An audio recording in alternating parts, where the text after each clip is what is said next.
Hello my dear students, welcome to my channel Down to Books.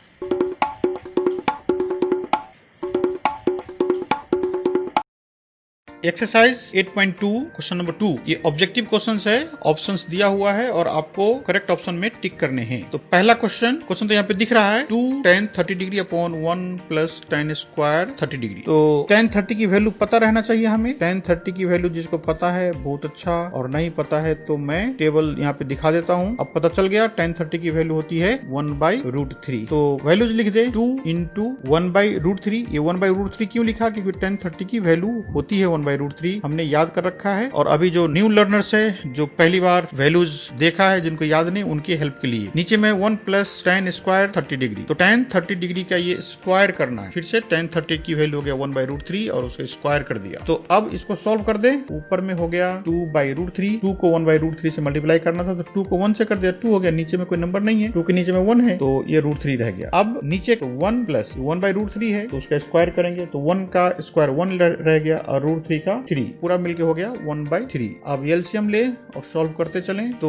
ऊपर वाले में है √3 और ऊपर तो कुछ करना ही नहीं है, तो ऊपर में लिख दे 2/√3 और नीचे का 1 प्लस 1/3। तो एलसीएम ले तो 3 हो गया। 1 के नीचे में कुछ नहीं है, इसका मतलब 1 है। लिख के देखा भी सकते हो या नहीं तो ऐसे ही रहने दो। तो हो गया 3 + 1, तो इसका मतलब हो गया ये 2/√3 अपॉन में 4/3। तब ऐसे डिवीजन रहता फ्रैक्शन का, तब हम मल्टीप्लाई करके रिवर्स कर देते हैं। इसका मतलब हो गया 2/√3 इंटू 3/4। वैसे यहाँ पे डायरेक्ट ही कट कर सकते हो, लेकिन दिक्कत हो रही है जिनको समझने में, उसके लिए मैंने लिख दिया है यहाँ पे 3 को हम √3 इंटू √3 लिख सकते हैं। मतलब √3 इंटू √3 होता है 3। तो कर दिया। और अब नंबर को काटने का टाइम आ गया तो एक √3 से एक √3 कट गया, तो ऊपर में रह गया √3 और नीचे में रह गया 2। तो √3/2 यही हमारा आंसर है। लेकिन वो वैल्यूज दिया हुआ है ऊपर में। तो √3/2 किसका वैल्यू होता है? sin 60 डिग्री का। तो इसलिए sin 60 डिग्री हो गया और ये ऑप्शन ए करेक्ट है। तो ऑप्शन ए में टिक कर दो। क्वेश्चन नंबर 2 का सेकंड पार्ट क्वेश्चन है 1 - tan square 45 degree upon 1 plus tan square 45 degree. तो tan 45 की वैल्यू पता होनी चाहिए। तो हमें पता है सबसे आसान वैल्यू है ये 1 है। तो 1 माइनस अब tan स्क्वायर 45 का मतलब 1 का स्क्वायर लिख दिया ब्रैकेट में, और नीचे में 1 प्लस फिर से 1 का स्क्वायर लिख दिया। ये ब्रैकेट वाले 1 का स्क्वायर क्यों लिखा हमने? क्योंकि ये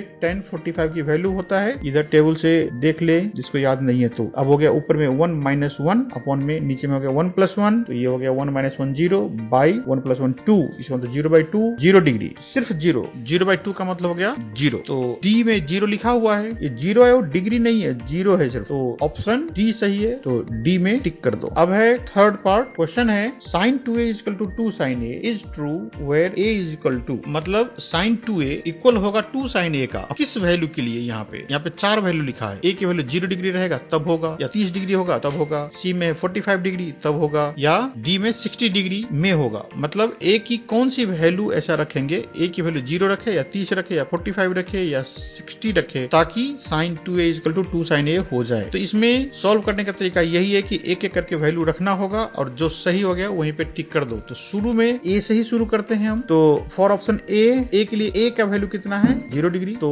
LHS में लिखे sin 2a। तो sin 2a मतलब sin 2 इंटू a के वैल्यू कितना? 0। तो sin 2 इंटू 0 इसका मतलब 2 इंटू 0 0 ही हो गया, तो sin 0 हो गया। तो sin 0 की वैल्यू 0 होता है। तो फाइनली 0 पे आके बात खत्म हो गई। अब चलते RHS। तो RHS में है 2 sin a। तो करना क्या है? a की वैल्यू हमने पहला ऑप्शन के लिए 0 लेना है हमें। तो 2 इंटू sin 0। तो sin 0 की वैल्यू यहाँ लिस्ट से देख सकते हैं कितना है? 0 है। तो 2 इंटू 0 का मतलब ये 0 ही हो गया। ये 2.0 नहीं है, वो डॉट है, वो इंटू के लिए है। तो 0 हो गया। इसका मतलब LHS और RHS दोनों 0 आ गया। कब? जब a की वैल्यू हमने 0 रखा। इसका मतलब हम लोग लकी हैं, पहली बार में ही आंसर आ गया। तो LHS = RHS हो गया, a = 0 है, तो इसलिए ऑप्शन ए करेक्ट है और ए में टिक कर दो। ये हो गया। अब चलते हैं क्वेश्चन नंबर 4 के लिए। तो क्वेश्चन नंबर 4 और देखो क्वेश्चन नंबर 1 और 4 में क्या फर्क है? बस ऊपर में a में 1 प्लस tan स्क्वायर 30 डिग्री और नीचे में 1 माइनस tan स्क्वायर 30 डिग्री लिखा है। बस यही फर्क है। सॉल्व करने का तरीका वैसे ही 30 की वैल्यू रखो, tan 30 की। तो tan 30 की वैल्यू होता है 1/√3 लिख दिया। ऊपर में हो गया 2 इंटू 1/√3 और नीचे में हो गया 1 - 1/√3 का स्क्वायर। तो अब हो गया ऊपर में 2/√3 और नीचे हो गया 1 - 1/√3 3। तो अब इसको सॉल्व करें 2/√3 और यहाँ एलसीएम लेके 3 हो गया तो 3-1। अगले लाइन में लिख देंगे हम 2/√3 अपॉन 2/3। तो 2/√3 इंटू 3/2। अब जैसे उसमें किया था पहला पार्ट में 3 को हमने √3 इंटू √3 कर दिया और √3 से √3 को काट देते हैं और ये 2 से 2 भी कट गया, रह क्या गया √3। तो ऑप्शन में √3 नहीं है। अब हमें देखना होगा कौन सी वैल्यू √3 के बराबर होता है। तो √3 वाला एक ही पूरे लिस्ट में एक ही वैल्यू है tan 60 डिग्री। इसका मतलब है कि ऑप्शन सी सही है। तो ऑप्शन सी इज करेक्ट। इसका मतलब सी पे टिक कर दो।